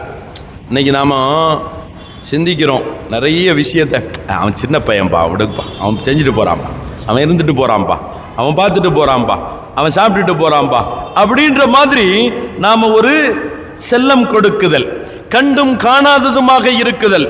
இதுல இன்னொரு வேடிக்கை என்ன தெரியுமா? அடுத்தவன் பேரம்புள்ள இதை மாதிரி செஞ்சான் அப்படின்னு சொன்னா அங்க வந்து நம்ம என்னது காலரை தூக்கிக்கிட்டு நிற்போம்.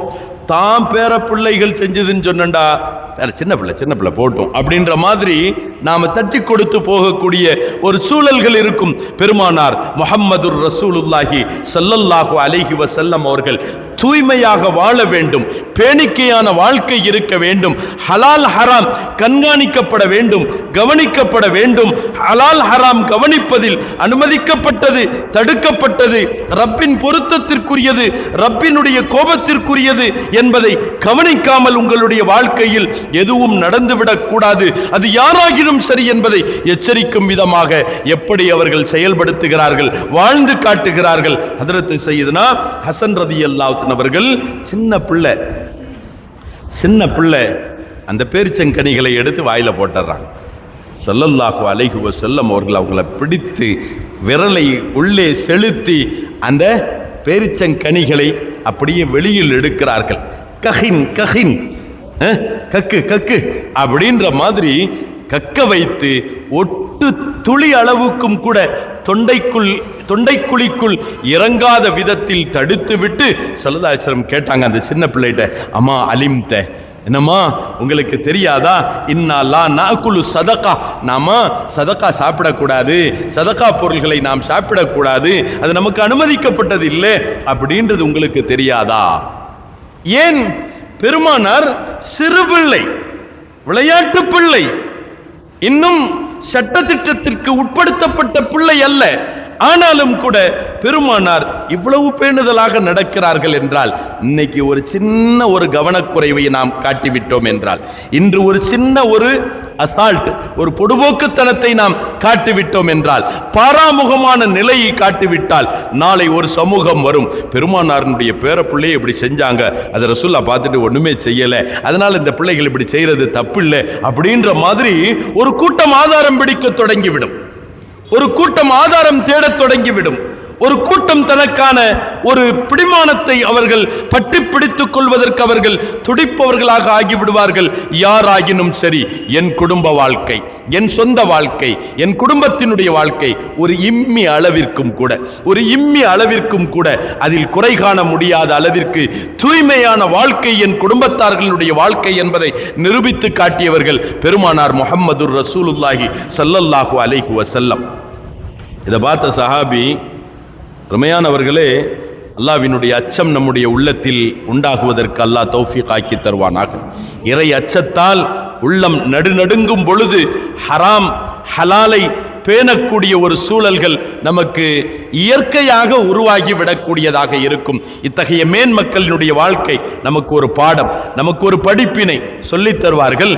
ஹதரத்து சையதுனா முஹம்மதுர் ரசூலுல்லாஹி ஸல்லல்லாஹு அலைஹி வஸல்லம் உங்களிடத்துல இந்த வாழ்க்கையினுடைய இந்த தூய்மையை பார்த்ததனுடைய விளைவு என்னாச்சு? பெருமானாரிடத்தில் ஒரு சஹாபி குறித்து ஒரு குற்றச்சாட்டு. அந்த சஹாபி பேர் ஹதரத் சையதுனா அபூ துஜானா ரலியல்லாஹு தஆலா. அவங்கள குறித்து ரசூலுல்லாஹ்ட்ட ஒரு குற்றச்சாட்டு வைக்கிறாங்க. யார் ரசூலுல்லாஹ், இந்த அபூ துஜானா இருக்கிறார் இல்லையா, இவர் என்னன்னு தெரியல, கொஞ்ச காலமாக தொழுது முடித்த உடனே துவாவுக்கு உட்கார மாட்டேங்கிறார், எந்திரிச்சு போயிடுறார். அதிலும் குறிப்பாக ஃபஜர் தொழுகை தொழுதுட்டு நீங்கள் அஸ்ஸலாமு அலைக்கும் ரஹ்மத்துல்லா அப்படின்னு 2 பக்கம் திரும்பின அடுத்த கணம் இவர் எந்திரிச்சு ஓடிடுறார். ஸல்லல்லாஹு அலைஹி வஸல்லம், அப்படியா? இல்லையா, அவர் நல்ல மனிதர்லோ, அவர் அப்படி செய்ய மாட்டாரே. இல்லை யார சொல்ல, அப்படி தான் செய்கிறார். அப்படியா, சரி நாளைக்கு பார்ப்போம். அதே மாதிரி ஸல்லல்லாஹு அலைஹி வஸல்லம் மறுநாள் ஃபஜர் தொழுகை முடிகின்றது. சலாம் திரும்புகிறார்கள் பெருமானார் ஸல்லல்லாஹு அலைஹி வஸல்லம். அப்படி திரும்பின உடனே டக்குன்னு உடனே பெருமானார் சஹாபாக்களை பார்த்து திரும்புகிறாங்க. திரும்பினா அபூ துஜானா அது மாதிரி தான் போயிட்டு இருக்கிறாங்க. இப்போ உடனே ரசூலுல்லாஹி ஸல்லல்லாஹு அலைஹி வஸல்லம் அந்த அபூ துஜானாவை கூப்பிட்றாங்க. யா அபா துஜானா, இங்கே வாங்க. அலைஸலக இலல்லாஹி ஹாஜா, அல்லாட்ட உங்களுக்கு தேவை இல்லையா? அல்லாட்ட நீங்கள் வேண்டணுன்ற வேண்டுதல்கள் இல்லையா? அல்லாஹ் உங்களுக்கு வேண்டி ஒன்றை தரணுன்ற தேவை உங்களுக்கு இல்லையா?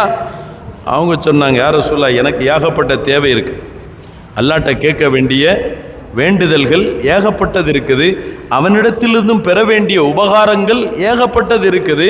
ஆனால் நான் ஏன் போகிறேன்டா, அல்லாஹ்வின் தூதர் அவர்களே, என் வீட்டினுடைய முற்றப்புறம், உங்களுக்கு தெரியும் நான் ஒரு ஏழை சஹாபி, நான் ஒரு வறுமை கோட்டில் இருக்கும் சஹாபி, உணவு முறையாக இல்லாதவன், என் பிள்ளைகளுக்கு முறையாக உணவளிக்க இயலாதவன், நான் பட்டினியாக இருக்கிறேன். என் மனைவி பட்டினியாக இருக்கிறாள், என் பிள்ளைகள் பட்டினியாக உறங்குகின்றது. என் வீட்டு வளவுல பின்பக்கத்தில் ஒரு யகூதியினுடைய வீடு, அவனுடைய வீட்டினுடைய வளவில் இருக்கக்கூடிய அந்த பேரிச்ச மர கிளை எந்த பக்கமாக இருக்குது? என் வீட்டு வளவை நோக்கி சாய்ந்து இருக்கிறது. இரவுல காத்துக்கு அது அப்படியே தன்னால் விழுந்து கீழே விழுந்துருது. நான் ஏன் இப்போ வேகமாக போகிறேன்டா, என் பிள்ளைகள் எந்திக்கிறதுக்கு முந்தி அதை எல்லாத்தையும் பிறக்கி அள்ளி கொண்டு போய் அவன் வீட்டில் கொண்டு போய் கொடுத்துறேன். ஏண்டா என் பிள்ளைகள் நான் வர்றதுக்கு முந்தி சில நேரத்தில் எழுந்துடுச்சுன்னு சொன்னால் பசியின் கொடுமையால், பசியின் தாக்கத்தால், பசி தாங்க முடியாததினால் காலையில் அப்படியே எந்திரிச்சு கண்ணை கசிக்கிட்டே வந்து பார்த்த உடனே இருக்கிற பேரிச்சம்பழத்தை தூக்கி வாயில் போட்டுருது. ஒரு நாள் அப்படிதான் நான் போகிறதுல கொஞ்சம் தாமதமாகிடுச்சு. என் பிள்ளை பசியின் கொடுமையால் அந்த பேரிச்சங்கனியை எடுத்து வாயில் தூக்கி போட்டு சவிழ்த்து அதை முழுங்குவதற்கு நெருங்கிட்டு நல்ல வேளை நான் போயிட்டேன்.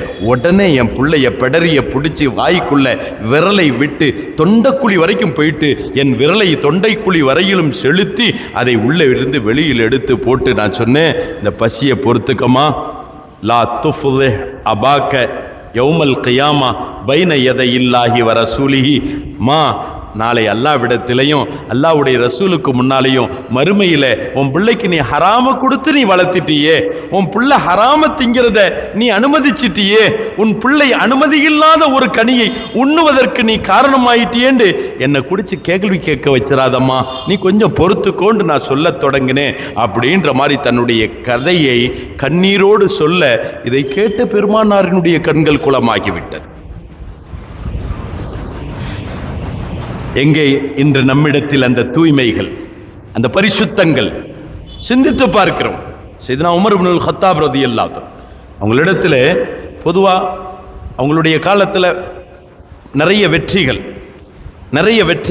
நிறைய கனிமத்துகள் வந்து சேரும், மால் வந்து சேரும், செல்வங்கள் வந்து சேரும், அன்பளிப்புகள் வந்து சேரும். எது வந்தாலும் அதை அப்படியே மக்களுக்கு கொடுப்பாங்க, எல்லாருக்கும் சமமாக பிரித்து கொடுப்பாங்க. ஒரு நாள் அத்தர் வந்திருக்கிறது, ரொம்ப அத்தர் வந்திருக்கிறது. அப்போ அது எல்லாத்துக்கும் பங்கிட்டு கொடுக்கணும் அப்படின்னு முடிவு பண்ணிட்டாங்க. இப்போ கேட்டாங்க, இங்கே யாராவது வீட்டில் பெண்மணிகள் இதை கொஞ்சம் நிதானமாக செய்ய வேண்டியது, கொஞ்சம் கவனக்குறைவாக இருந்தால் கீழே சிந்திரும். அப்போ நிதானித்து செய்ய வேண்டிய வேலை பெண்களால் தான் இது மாதிரிலாம் செய்ய முடியும். யாராவது பெண்கள், யாருடைய வீட்டு பெண்களாவதும் இதை கரெக்டாக அளந்து எல்லாத்துக்கும் சரிசமமாக அளந்து தரக்கூடிய ஆற்றல் உள்ள பெண்கள் யாராவது இருக்கிறாங்களா அப்படின்ட்டு கேட்டால் உமர் இப்னுல் கத்தாப் ரலியல்லாஹு அன்ஹுடைய மனைவி ஆத்திகான்றவங்க அவங்க சொன்னாங்க, எஜமான் நான் ஊற்றி கொடுக்குறேன், எனக்கு நல்ல கரெக்டாக அளவு பார்த்து ஊற்ற எனக்கு தெரியும், அளவு பார்த்து அதை பிரித்தெடுக்க எனக்கு தெரியும், சம பங்கு பிரிக்க எனக்கு ஆற்றல் இருக்கிறது, என்கிட்ட தாங்க அப்படின்னு கேட்ட உடனே இப்போ உமர் ரலியல்லாஹு அன்ஹு வேண்டான்ட்டாங்க. நீ வேண்டாம், வேற யாராவது பெண்ணு சொல்லுங்க. ரெண்டாவது கேட்டாங்க, ரெண்டாவது அவங்களே தான் பதில் சொன்னாங்க. மூணாவது கேட்டாங்க, மூணாவது அவங்களே சொன்னாங்க. மற்ற பெண்கள் சொல்றதுக்கு முந்தைய இவங்க பதில் சொல்லிடுறாங்க. அப்போ உமர் ரலியல்லாஹு அன்ஹு ஹலீஃபா அவங்க தன்னுடைய மனைவிட்ட சொன்னாங்க, உன்னை ஏன் நீ இதில் ஊத்துறதுல ஈடுபட வேண்டாம், ஏன் நான் சொல்றேன்டா, ஒருவேளை நீ இப்படி ஊற்றும் பொழுது திடீர்னு பாட்டில் கீழே வைக்க வேண்டியது இருக்கும், அப்போ சொட்டு விழுந்துடக்கூடாதுன்றதுக்கு அதை கையில் எப்படி நீ தடவுவா, அப்படி கையில் தடவுன நீ அதை உன்னை அறியாமலே உன்னுடைய உடுப்பில் உன்னுடைய அங்கங்களில் தேய்த்து கொள்ளக்கூடும். இப்போ என்ன வரும் அப்படின்னு கேட்டால், இப்படி தேய்த்து தேய்த்து தேய்த்து எல்லாத்துக்கும் பாட்டிலில் ஒரு அளவு ஊற்றி இருக்கும், அதே பாட்டில் உனக்கும் கிடைக்கும். அப்போ நீ ஏற்கனவே கையில் தடவி தடவி மேலே தேய்த்து கொண்ட அந்த அளவு மற்றவர்களை விட கூடிவிடக்கூடும். எங்க சிந்திக்கிறாங்க பாருங்க. இவ்வளவு சிந்தனைகள், இவ்வளவு பேணுதல்கள், இவ்வளவு முறையான விதத்தில் உண்டான அந்த வாழ்க்கையினுடைய தூய்மைத்துவங்கள், ஒரு சொட்டு நாம எக்ஸ்ட்ரா எடுத்துட்டா என்ன ஆயிருப்போம்? இன்னைக்கு வேறு விதத்தில் கொஞ்சம் கவனக்குறைவாக இருந்தால் ஒன்று போகிற இடத்துல 2 போயிருது, ஒன்று போக வேண்டிய இடத்துல 4 போயிருது, ஒன்று எடுக்க வேண்டிய இடத்துல 4 எடுத்துடுறான், 10 பேர் சாப்பிட்ற இடத்துல 15 பேர் வந்து சாப்பிட்டு போயிடுறான். கொஞ்சம் கவனக்குறைவாக இருந்தால், யாரும் முத்துமாரி யாரும் வரல, கந்தசாமி யாரும் வரல, பிச்சை எவனும் வரல, வந்ததெல்லாம் நம் வேஷத்தில் வந்தவர், நம் பெயர் கொண்டவர், நம் மார்க்கம் தாங்கியவர், எப்படி போகுது? 100 பேருக்குண்டான நார்சா இருக்கிறது, 70 பேர் தான் வந்திருக்கிறார், 30 நார்சாவை காணோம், எங்க போச்சு? 500 பெட்டி இருக்கிறது, 400 பேர் தான் வந்தவர்கள், 100 பெட்டி எங்க போச்சு? சிந்தித்து பார்க்கின்றோம், யோசித்து பார்க்கிறோம். சஹாபாக்களுடைய தூய்மையான வாழ்க்கை. ஒரு சொட்டு அதிகமாகிவிட்டாலும் கூட பிறருக்கு கொடுத்த மற்ற மனிதர்களுக்கு, மற்ற மூமின்களுக்கு கொடுக்கப்பட்டதை விட உன் பங்கு கூடிவிடும். நான் உனக்கு அனுமதிக்க மாட்டேன். நீ ஹலீஃபாவினுடைய மனைவி, உன்னிடத்தில் அநீதம் வந்துவிடக்கூடாது, தூய்மை இருக்க வேண்டும், உன்னிடத்தில் முறையான வாழ்க்கை இருக்க வேண்டும் என்பதை ஹதரத் சய்யிதுனா உமர் இப்னுல் கத்தாப் சொல்வார்கள் என்றால், காலத்திற்காக ஒன்றையும் சொல்லி நிறைவுபடுத்துகின்றேன். இன்னைக்கு தூய்மையான வாழ்க்கை அப்படின்றது உண்ணுவது, உடுத்துவது, நம்முடைய செயல், பார்வை, பேசுதல், கேட்குதல் எல்லாம் பொருந்தும். மார்க்கம் சொல்பவர்கள் நாம், மார்க்கத்தை கேட்பவர்கள் நாம், மார்க்கத்தை அறிந்தவர்கள் நாம். இது ஹலால், இது கேட்பது கூடும், இது ஹராம், கேட்பது நமக்கு அனுமதி இல்லை. அதில் தான் நமக்கு ஈடுபாடு இருக்கிறது. அந்நிய பெண்களினுடைய உரையாடலை கேட்பதற்கு துடிக்கிறார், அந்நிய பெண்களினுடைய வாழ்க்கை நடைமுறையை பார்க்க துடிக்கிறார், அந்நிய பெண்களோடு பேசுவதற்கு துடிக்கிறார், ஆபாசமானவைகளை கேட்க துடிக்கிறார். இன்னைக்கு காலம் அப்படி ஆகிப்போச்சு, எங்கே போனாலும் காதில் உழுது. ஆனால் என்னைக்காவதும் இது நம்ம காதில் விழக்கூடாதே அப்படின்னு சொல்லி காதை பொத்தியது அல்லது அந்த இடத்துல மாற்றாக காதில் ஒன்றை மாட்டியது என்பதை நாம் சொல்ல முடியுமா? நம்மள எத்தனை பேர் காதில் மாட்டிக்கிட்டு கேட்கறது இருக்குது தனியா. ஹதரத் சய்யிதுனா அப்துல்லா இப்னு உமர் ரலியல்லாஹு அன்ஹு அவர்கள் ஒரு வழியாக நடந்து போய் கொண்டிருக்கிறார்கள். இப்படிதான் ஒரு ஆடு மேய்க்கக்கூடிய ஆட்டிடையன், அவன் ஆட்டை மேய்த்து கொண்டு மேய விட்டு விட்டு ஒரு மரத்தடியில் அமர்ந்து கொண்டு புல்லாங்குழல் ஊதி கொண்டிருக்கிறார். புல்லாங்குழல் ஊதி கொண்டிருக்கிறார். அப்துல்லா இப்னு உமர் ரலியல்லாஹு அன்ஹு காதில் விழுகிறது. 2 காதையும் கையை வச்சு பொத்திட்டு அந்த இடத்துல இருந்து வேகமாக நடக்கிறாங்க. கூட அவர்களுடன் இருந்தது அவர்களினுடைய பணியாளர் யார்? நாஃபி ரலியல்லாஹு தஆலா. கொஞ்சம் தூரம் போயிட்டு கேட்குறாங்க, யா நாஃபி அத்தஸ்மஉ? நாஃபி, இப்பவும் அந்த புல்லாங்குழல் ஊதும் சத்தம் வருகிறதா? ஆமா வருகிறது. மீண்டும் கையை எடுக்காமல் மீண்டும் அங்கிருந்து வேகமாக நடக்கிறார்கள். ஒரு கட்டத்தில் நாஃபி அவர்கள் இப்ப இந்த சத்தம் வரல, நின்றுடுச்சு அப்படின்னு சொன்ன உடனே தான் கையை எடுத்தாங்க. நாஃபி கேட்டாங்க, ஏன் நீங்க இப்படி செஞ்சீங்க? சொன்ன வார்த்தை, ஒரு நாள் பொழுது இது போன்றே நீ என்னோடு வருவது போன்று நான் பெருமானாரோடு நடந்து சென்று கொண்டிருந்தேன். இது போன்றே புல்லாங்குழல் சப்தம் கேட்டது. பெருமானார் 2 கைகளை கொண்டும் காதை அடைத்து கொண்டார்கள். நான் உன்ட்ட இப்ப கேட்ட மாதிரி இப்பவும் கேக்குதா அப்படின்ற மாதிரி ரசூலுல்லாஹ் என்கிட்ட கேட்டாங்க. நான் சப்தம் கேட்கும் வரை ஆமா கேக்குதுன்னு சொல்லிட்டு இருந்தேன். எப்போது இல்லையா ரசூலுல்லாஹ் அந்த சப்தம் வரலேன்னு நான் எப்போ சொன்னனோ அப்ப கையை விட்டுட்டு பெருமானார் ஸல்லல்லாஹு அலைஹி வஸல்லம் சொன்னாங்க, இந்த சப்தம் நமக்கு தடுக்கப்பட்டது. இந்த புல்லாங்குழல் சத்தம் இசை கருவிகளில் இருந்தும் வெளிப்படக்கூடிய சத்தம், இசையின் மூலமாக பாடப்படக்கூடிய பாடல்கள் மனோ இச்சையை தூண்டக்கூடிய, அல்லாஹ்வினுடைய திருப்தியிலிருந்தும் வெளிப்படுத்தக்கூடிய அத்தகைய வாசகங்கள், வார்த்தைகள், பாடல்கள் கேட்பது நமக்கு தடை என்பதை மார்க்கத்தின் அடிப்படையில் நாம் உணர்ந்தாலும் எத்துணை பேர்கள் நாம் அது விஷயத்தில் பேணிக்கையாக இருக்கிறோம். அருமையானவர்களே, நம்முடைய முன்னோர்கள், நம்முடைய மேன்மக்கள் வாழ்க்கையினுடைய எல்லா கட்டத்திலும் பேணுதலை கடைபிடித்தார்கள். அந்த பேணிக்கையான வாழ்க்கை வாழ்ந்தார்கள். விளைவு என்னானது? அல்லாஹ் ரசூல் இடத்தில் அவர்களுக்கு ஒரு அங்கீகாரம், அந்த அங்கீகாரத்திற்கான அடையாளம் இந்த உலகத்தில் அவர்கள் வாழ்ந்து பல 100 வருடங்கள் ஆன பின்னாலும், பல்லாயிரம் வருடங்கள் கடந்த பின்பும் அவர்களினுடைய நினைவு பசுமையாக இருக்கிறது என்றால் அல்லாஹ் சுப்ஹானஹு வ தஆலா அத்தகைய அவனிடத்திலும் அவனுடைய ரசூல் இடத்திலும் அங்கீகாரமான வாழ்க்கை வாழ்வதற்குண்டான தௌஃபீக்குள்ள மக்களாக அல்லாஹ் நம்மை ஆக்குவானாக. நம் வாழ்க்கையில் பேணுதல்களை, ஹலால் ஹராமை பேணி ஹலால் ஹராமை நாம் அறிந்து ஹலால் ஹராமை நாம் கவனித்தவர்களாக வாழ்ந்து அனுமதிக்கப்பட்டது எது, விளக்கப்பட்டது எது, ரப்பின் பொருத்தத்தை பெற்றுத்தரக்கூடியது எது, ரப்பின் கோபத்திற்கு நம்மை ஆளாக்கக்கூடியது எது என்பதை சிந்தித்து கவனித்து வாழக்கூடிய நல்ல நசீபையும் தௌஃபீகையும் அல்லாஹ் நாம் யாவருக்கும் தந்தருள் புரிவானாக. வாழும் காலமெல்லாம் அல்லாஹ்வுக்கும் அல்லாஹ்வுடைய ரசூலுக்கும் கட்டுப்பட்டு வாழக்கூடிய நன்மக்களாக அல்லாஹ் நம் யாவரையும் ஆக்கியருள் புரிவானாக. வாஹிரு தாவானா அல்ஹம்துலில்லாஹி ரப்பில் ஆலமீன். வாய்ப்பளித்தவைக்கு மிக்க நன்றி. ஜஸாக்குமுல்லாஹு ஹைரா. சுக்ரன் ஜஸீலா. அஸ்ஸலாமு அலைக்கும் வரஹ்மத்துல்லாஹி வபரகாத்து.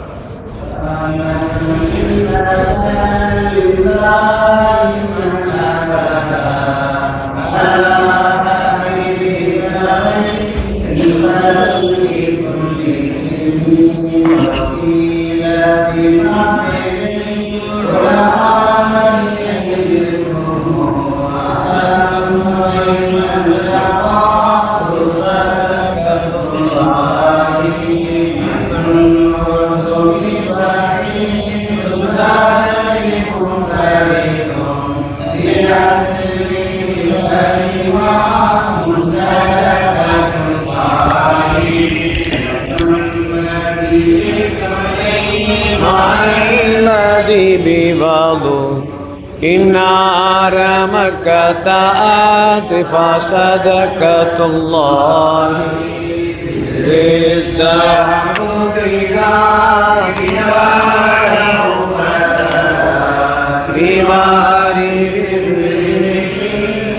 صدقة الله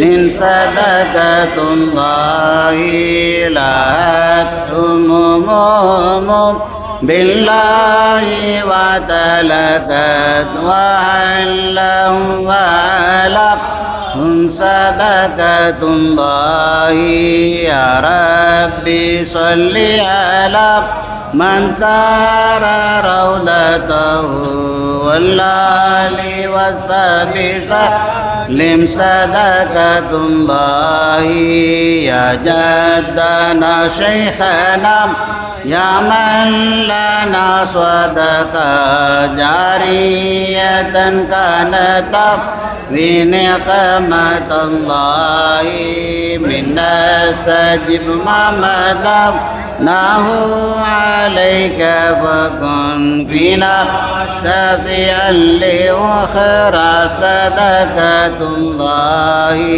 مولاي صل وسلم دائما أبدا على حبيبك خير للخلق كلهم. السلام عليكم ورحمة الله تعالى وبركاته. முஹியத்தீன் பள்ளியில் நடைபெற்று வரக்கூடிய மகான் ஹஜ்ரத் சைகா சையத் முஹம்மது சாலி அலியல்லாஹு அவர்களின் 125வது உருஸ் முபாரக் ஹந்தூரின் நினைவின் தொடர் சொற்பொழிவின் இன்றைய தினம் பேணுதலான வாழ்க்கையின் முன்னோடிகள் என்ற தலைப்பில் மாதரத்துல் காதிரியா சன்மார்க்க சபையின் கண்ணியத்திற்குரிய பேராசிரியர் மௌலவி அல்ஹாஜ் ஏ.கே. முகமது அஸ்பர் ஆலிம் அஸ்ரஃபி அவர்களால் சன்மார்க்க பேரர் நிகழ்த்தப்பட்ட இன்றைய மஜ்லிஸ் இனிதை நிறைவேறும் தருவாயில் உள்ளது. அல்ஹம்துலில்லாஹ்.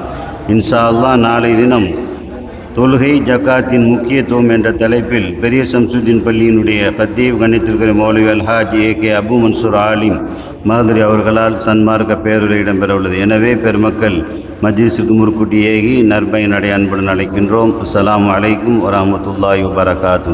அல் ஃபாத்திஹா.